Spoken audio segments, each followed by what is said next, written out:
Tama ka dyan. Yung ginawa nila sa PhilHealth na labag sa batas, hindi nga naibalik, wala pang naparusahan. Nakaka-frustrate, ano? Yung pagdukot kay Rodrigo Duterte at pagdala doon sa ICC, illegal din, pero walang naparusahan. Kasi sila nakaupo.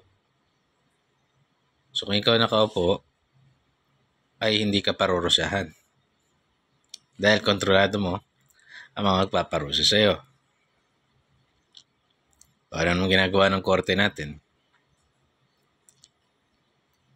Parang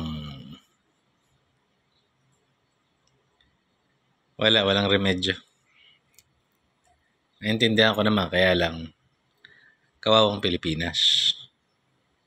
Dapat ang ina-ICC ngayon, lahat ng mga leader dito sa atin,